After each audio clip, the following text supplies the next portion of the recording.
Hello dear students, my name is Prajesh Chaudhary and you're watching the Quantum Guru. In this video I will talk about a very important concept, that is the center of buoyancy. And on this concept there are a lot of practical application, the construction of ships, the construction of boat.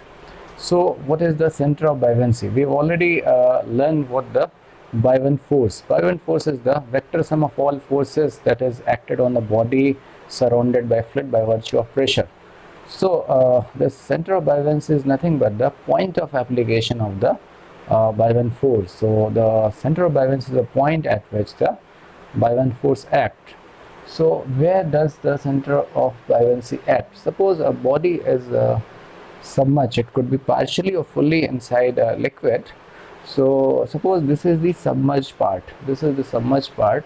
So center of buoyancy is the center, geometric center of the submerged part of the body. So whatever part is inside the body, we have to take the geometric center of that part, and that point is the center of buoyancy, and the buoyant force acts at that point. So this is the buoyant force, that is Fb. Now we have some application of this center of buoyancy. So we can take few cases. In the case one, suppose the center of buoyancy is below the center of gravity. Center of gravity is the point at which the weight of the body acts. So this is a body and this is a floating body. So body is in equilibrium. So we are assuming that the liquid is perfectly stable, no turbulence. So just we put the body like this, and this is the center of buoyancy. So the buoyant force is acting upward, and this is the center of gravity. So weight is acting downward. So in equilibrium, Fb and mg are equal and opposite. So it is in translational equilibrium. At the same time, the line of action coincides, so there is no torque. So it is in a rotational equilibrium also. So it is in a mechanical equilibrium. To check its stability, we will give a slight disturbance. We will give some angular disturbance. Suppose after disturbance, the body come to this position. Now the G has come here, center of gravity has come here, and center of buoyancy has come here. So the forces are still like that. Fb is upward and weight is in the downward direction. Now they form a force couple, and because of a force couple, a torque will act in this direction. So we gave a disturbance in this direction, the torque is also in the same direction, so it will rotate like this. So that will be unstable equilibrium. And in the case 2, the center of buoyancy is the above center of gravity. I will show how that can be done. And again here, this is the center of buoyancy, this is center of gravity, B is above G, mg and Fb are equal and opposite, and their line of action coincides. So the net torque is 0 also. So this is in a case of equilibrium, both translational and rotational equilibrium are there. So again what we have done, we have slightly disturbed it from this position of equilibrium. So in this new position, we can say that the point of center of buoyancy and center of gravity have shifted like this. So now they are forming a force couple, and this force couple is trying to rotate this whole body like this. So if I give it a disturbance like this, the force couple will give it a torque along this direction, so it will come back to the original position.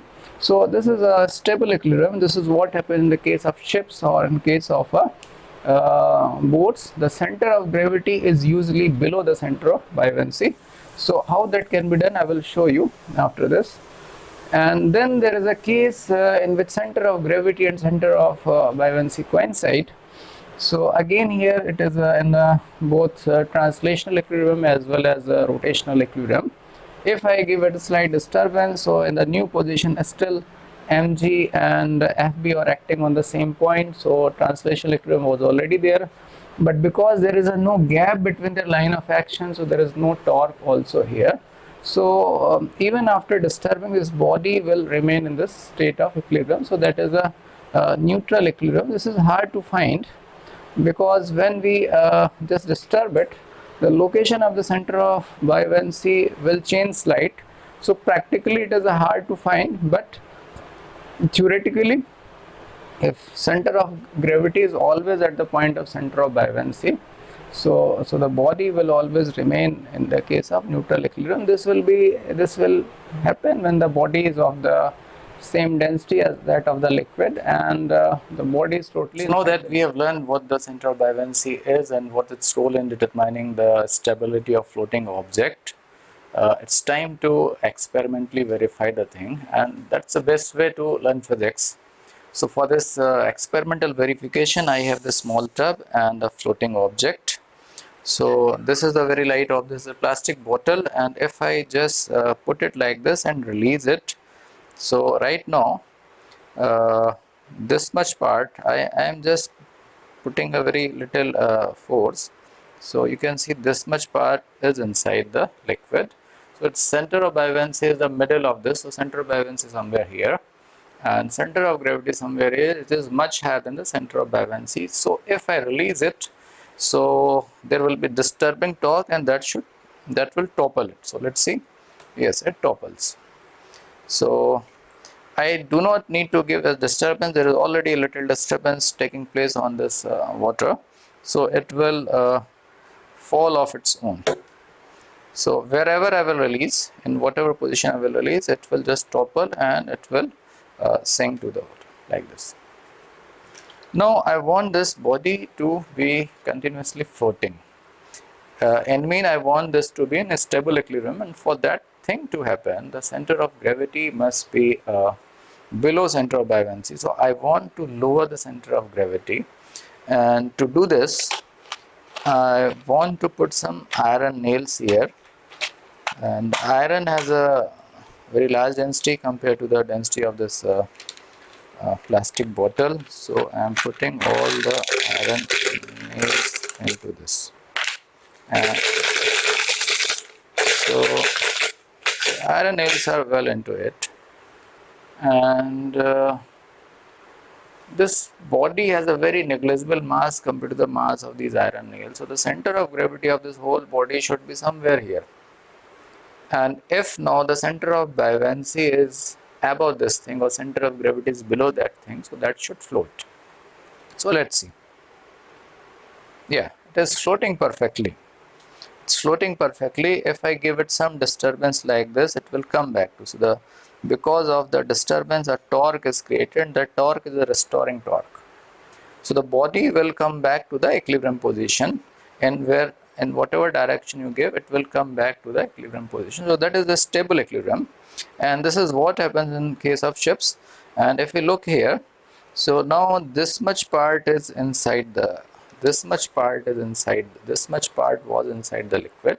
So its middle point is somewhere here. The center of gravity is somewhere, center of buoyancy is somewhere here, and center of gravity is somewhere here. So you can see that the center of gravity and center of buoyancy, there is this much gap, and center of gravity is below the center of buoyancy. So when we disturb it, a restoring torque will appear, and that will bring it back to the stable equilibrium position. So it will not fall off. So thank you for watching this video. If you like this video, please click to the like button and also subscribe to my channel. Thank you very much.